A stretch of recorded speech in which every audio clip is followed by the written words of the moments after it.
Baik, anak didik kami, selamat pagi. Kita akan melanjutkan pelajaran kita tentang pluralitas masyarakat Indonesia.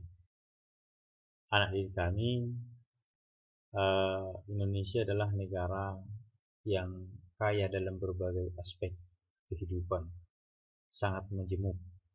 Itu tidak terlepas dari letak geografis Indonesia yang berada di posisi silang, ya, antara dua benua dan dua samudra, ya, sehingga Indonesia sangat ramai dikunjungi oleh berbagai negara, sehingga membawa dampak terhadap kemajemukan bangsa Indonesia. Kekayaan dan keanekaragaman masyarakat Indonesia, baik dari segi suku, agama, ras, pekerjaan, dan lain-lain, menunjukkan bahwa masyarakat Indonesia itu bersifat plural. Plural, ya, sama dengan artinya majemuk, ya. Jadi bukan tunggal, bukan homogen, tapi heterogen. Pluralitas masyarakat sama dengan kemajemukan masyarakat Indonesia. Masyarakat multikultural adalah masyarakat yang memiliki lebih dari dua kebudayaan. Jadi kita banyak, ya. Tiap-tiap pulau, ya, di sana banyak suku. Tiap-tiap suku bangsa mempunyai budaya. Perbedaan itu dapat kita lihat misalnya dalam hal perbedaan agama. Ya, ada agama Islam. Ini adalah agama yang mayoritas, ya, di Indonesia.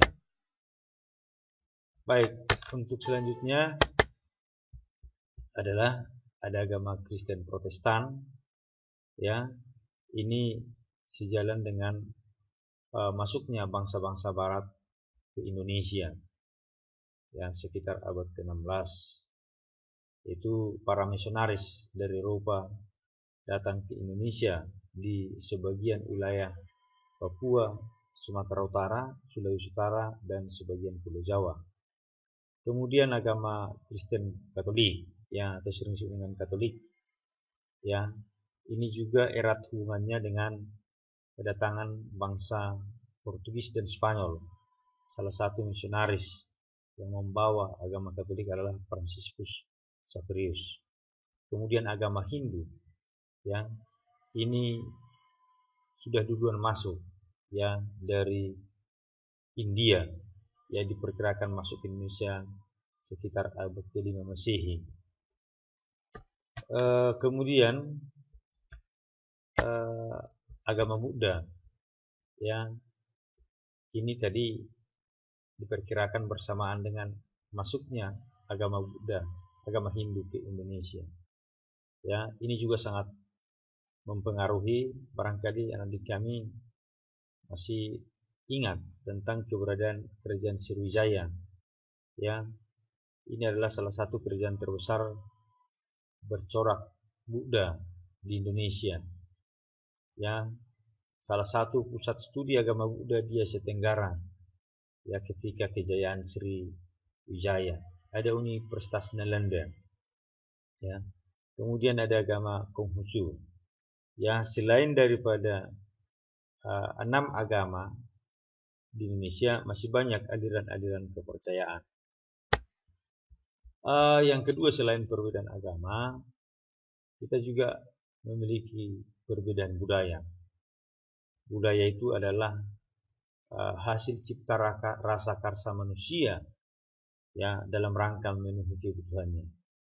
Secara lebih spesifik, seorang antropolog namanya Kuncharaningrat pada tahun 1996, ya, menjelaskan bahwa kebudayaan berasal dari bahasa Sanskerta, yaitu budaya, yang merupakan bentuk jamak dari budi, yang berarti budi atau kekal. Sedangkan culture adalah kata asing yang berasal dari bahasa Latin, yaitu colore, yang berarti mengolah, mengerjakan.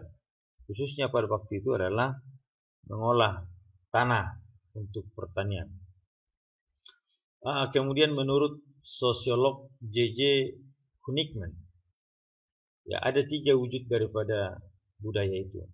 Pertama adalah wujud daripada ide atau gagasan, ya, Ini ide, gagasan, nilai, norma, peraturan dan sebagainya yang bersifat abstrak, ya. Kemudian dilanjutkan dengan wujud aktivitas, tindakan, ya, sistem sosial seperti interaksi, hubungan antara manusia yang satu dengan manusia yang lain. Manusia sebagai makhluk sosial tidak dapat hidup seorang diri. Jadi dia harus berinteraksi untuk memenuhi kebutuhannya. Kemudian ada wujud yang ketiga berupa artefak atau karya. Ini berupa benda konkret. Jadi ada ide itu melanjutkan ada tindakan perbuatan, kemudian yang ketiga ada hasil.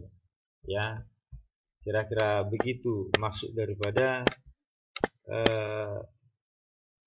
J.J. Hunington, ya, tentang budaya. Baik, secara umum atau universal ada 7 unsur-unsur kebudayaan itu. Jadi selama ini kalau kita berpikir bahwa budaya itu sangat sempit, misalnya kalau orang Batak ya adatnya aja, ulosnya saja. Ternyata ada 7 unsur kebudayaan itu. Ini yang diperjelas oleh Kunchoro-Ningrat. Pertama adalah peralatan dan perlengkapan hidup. Seluruh peralatan-peralatan yang digunakan oleh manusia dalam rangka memenuhi kebutuhannya. Yang kedua adalah mata pencaharian. Ya, mata pencaharian yang dimaksud di sini adalah sistem ekonomi. Ya, ini mulai dari tradisional sampai berkembang. Mulai daripada nomaden, berpindah-pindah, berburu, ya, dan mengumpulkan makanan dari alam ataupun meramu, akhirnya bercocok tanam, kemudian berkembang sampai kehidupan saat ini. Ya, bahkan melalui digital seperti saat ini. Ya, ada misalnya pasar abstrak ataupun pasar online. Ya, cukup beraneka ragam, ya, aktivitas ekonomi manusia. Kemudian sistem kemasyarakatan, ada sistem kekerabatan.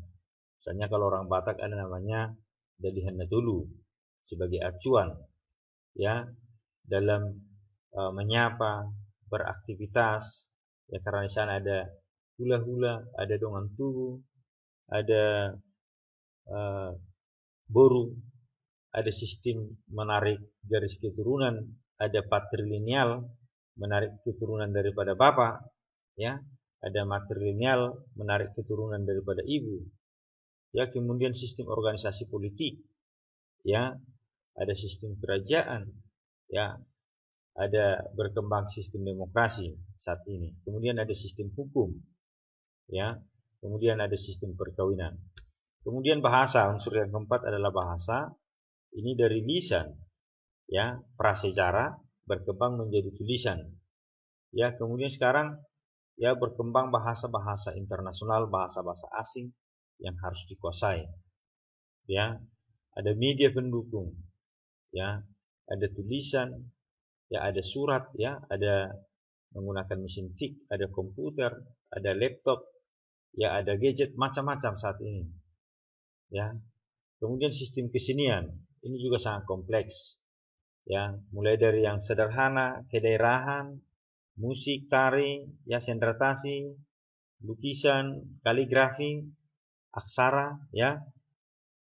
Kemudian sistem pengetahuan ini juga mulai dari yang tradisional sampai yang modern, ya, kemajuannya luar biasa. Kita ilmu pengetahuan dan teknologi, ya.